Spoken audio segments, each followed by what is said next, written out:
If all 7 of the original Warlords had to go up against one Emperor, would they be able to beat them? So there are many ways that this can play out because not all Emperors are built the same, some are stronger than others. And this is true even of the Warlords, because some people like Gekko Moria aren't going to be at the same level of people like Jinbei. So I'm going to start by doing the Warlords versus each of the older Emperors and then versus each of the newer Emperors. And the Yonko that I'll start with will be Whitebeard. Because due to Marineford, we saw like a miniature version of this matchup play out. But a monumental difference is we don't got 3 admirals on the side of the Warlords that's going to help put a lot of damage on Whitebeard. There also won't be any admirals to keep people like Marco and Diamond Jozu busy, so now the Warlords have to fight and deal with all of these monsters. And since somebody like Marco was able to fight Kizaru pretty much indefinitely until he saw Whitebeard and got distracted, the only 2 Warlords that could realistically deal with Marco would be Mihawk, of course, and Boa Hancock maybe. Dofi got rocked by Gear 4 Luffy, and if you couldn't beat that, a version of Luffy that needed help to take down Cracker, then I'm very certain that even Doflamingo can't fight somebody like Marco. He would get absolutely schooled.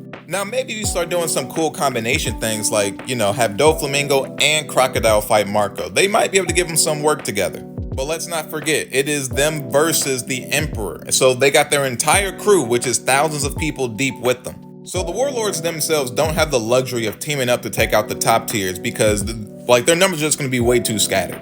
And I know that if you were to take the forces of each of the Warlords and put them together, you also have a really strong force. But we can't forget that their forces are nowhere near the same level as the Emperor forces. Zoro, fresh out of the East Blue, was able to take out Crocodile's entire Baroque work, so I really don't think these guys matter in a fight versus the Emperors. And as strong as the Don Quixote family is, each one of these guys is still weaker than Doflamingo, who's weaker than this guy that needed help to beat this guy over 11 hours.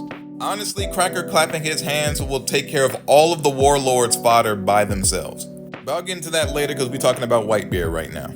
The Cracker example was just to showcase that the Warlords will struggle just fighting the commanders. And we didn't even get into talking about who's going to be fighting against the Emperor themselves. And I mean, sure, it's going to have to be Mihawk. But even in that regard, there are some commanders that can hold their own even against Mihawk. Now, I don't think any of the commanders can beat Mihawk, but if they can stall him, what's Whitebeard doing? Probably obliterating every single other person here because they can't do anything to Whitebeard himself without Mihawk. Meanwhile, we saw on several occasions that there were more than one commander that was able to deal with Mihawk before Whitebeard had to do anything. And if Mihawk has a harder time getting through Diamond Joe's defenses, I just don't think any other Warlord can get through it either. Boa will always be like a hacks thing in the corner that kind of makes her the second strongest Warlord because she might be able to stone some of his commanders, who knows. But overall, Whitebeard's crew would be cooking the Warlords.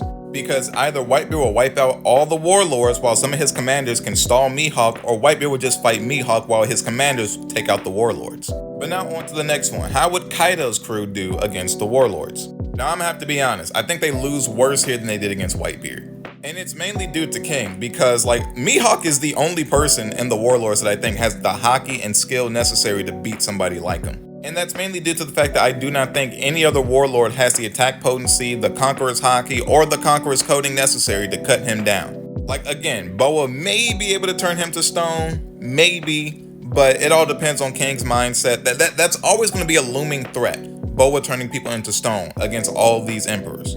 But it's like a 50-50, so I'll do can they win with Boa doing this to some people, and can they win without Boa doing this to some people? If Boa is able to stone King, then they still lose because I don't have Mihawk over Kaido. And if his insane numbers can keep everybody down here busy enough, he'll just do what he did in Wano, which was beat Luffy, then go down below and start beating everybody else too, and then the fight's over. Because even without let's say King or Queen, because Queen would definitely get turned to stone, 100%. But without both of those two, we still have the Topiropo and Jack. And while people for some reason think Jack is weak because he always loses, he loses because he fights strong people. Kaido himself acknowledges how strong Jack is, and when Jack loses to Nekomamushi and Inuyasha, he doesn't say that he's weak. He's like, no, this does not make you weak. They're just that strong. Not to mention Jack is pretty nice with the swords too. So I wouldn't be surprised if he can at least stall Mihawk the same way Vis was able to stall Mihawk. Not beat him, but keep him busy for a little bit.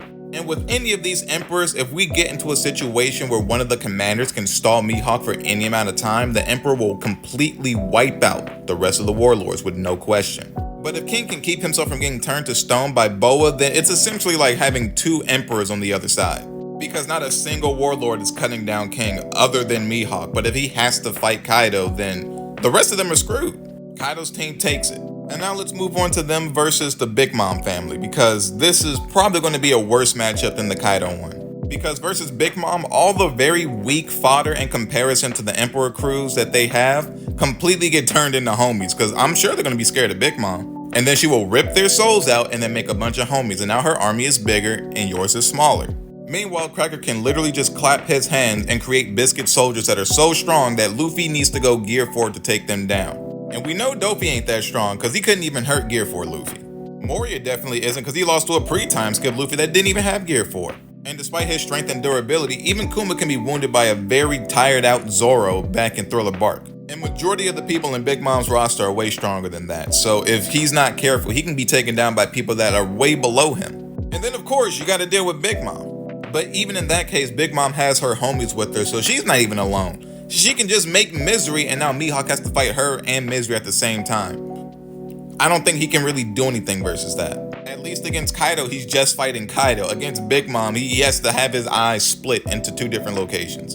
And while that fight is happening, every other warlord absolutely gets dog-walked by Katakuri. With his future sight, he can see Boa doing something coming to keep himself from getting turned to stone, so that won't work here. And if I'm being honest, other than Boa, Jinbei, Mihawk, maybe Kuma, and maybe Crocodile, everybody else is struggling to deal with the Cracker Biscuits. I haven't even talked about Smoothie, Daifuku. Yeah, Big Mom just has way too many numbers for these guys to even attempt to fight her. They get ran over.